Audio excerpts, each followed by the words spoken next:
Hi, this is Fernando from Vieira Creations, and today is going to be a quick review about the new Sigma lens I just got. 1.4 aperture, 30mm, let's get it. You're probably watching this and wondering, hey, there's a little bit of a change in the background. Well, I'm still trying to build a YouTube studio. It's still in the works, but bear with me, it's in the works. Also, you'll notice that the quality is kind of different because before I was shooting with a little Sony kit lens, but now I'm shooting with the new Sigma. Now, let's go on to the pros about it. Now, I'm not going to go deep into the specifications of the camera.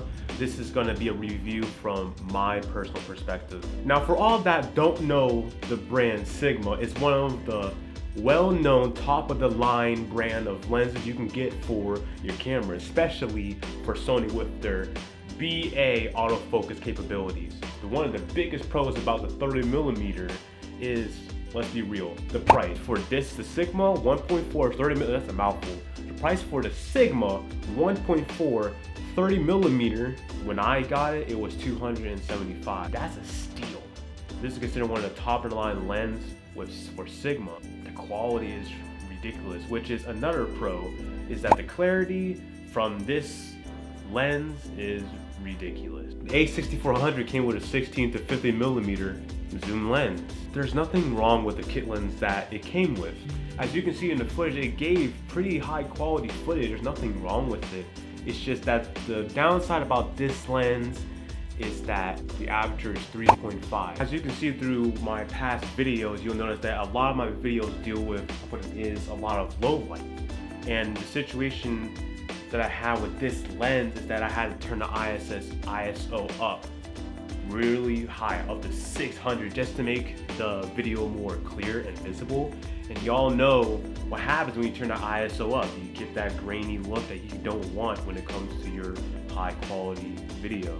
I shot for Frank's band, Frank Vieira. If I said your name wrong, I'm sorry. Frank Vieira's band, and boy oh boy did it come out high quality. I was so blown away. It was my first shoot using the Sigma, and I was just so, it was supposed to be a recap video of what happened that night, and it turned out looking like a music video. Whenever I shoot with this lens, I barely even have to play with the color grading, because it captures all the colors, and everything that it takes comes out phenomenal. You barely have to touch it. I honestly, I felt afraid to even touch it because I thought it was beautiful the way it was. The beauty about it coming out clarity and not having a color grade, you can edit faster. Speaking about capturing visuals though, one of the best things I like about it is that when it focuses on one certain object, the bokeh behind it is just beautiful. As you can see in the following footage, I did an aerial shot behind the guitars from Frank Vieira's band.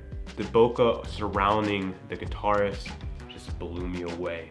And y'all know one of the best things when it comes to videos is that beautiful, beautiful bokeh. Another pro is the autofocus. The autofocus is ridiculous. It will be able to autofocus like that. Now every once in a while it might struggle just for a couple of seconds, but the autofocus is dead on. Now this might not be much of a con, but it's just something that I don't like, that I had a problem with it. The thing is, like, as you can see with the kit lens, it was more like a puck.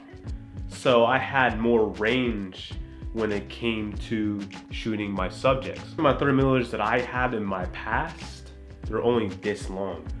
But with this Sigma lens, it pops out this much, so you have to go, plus it's a prime lens too, so when you have a prime lens, you know you can't zoom.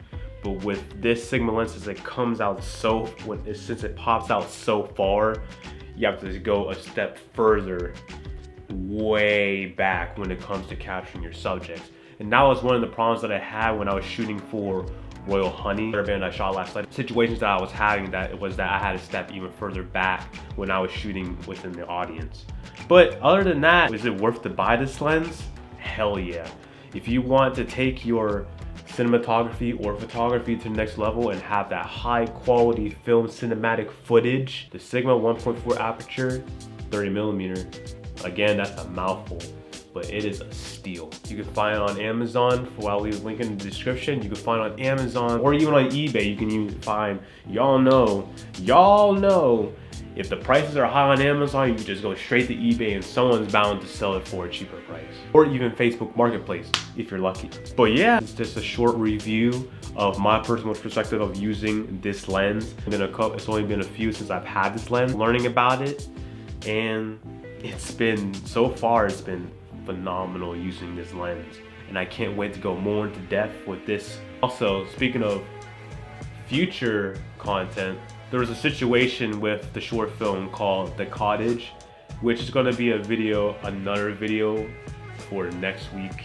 But there was a situation where we had to change location. So the promo video that I showed you before no longer exists. Long story, but we're no longer using that location and I had to rewrite the whole story. But we have a new location now and the story is remade. The remake is coming. Be on the lookout for the next video about The Cottage, the remake. That's what I'm calling it for now. That's what I'm just gonna call it that, because I literally had to remake the whole film and rewrite the whole story. But the actors love it and it's fine. And this new location is way more better. It's a little more smaller, but there's more land and there's a lot more we can do with it. That's all I got for this short review. I'll leave links of where you can buy it. Make sure to like and subscribe this video and be on the lookout for next future content. See you next time.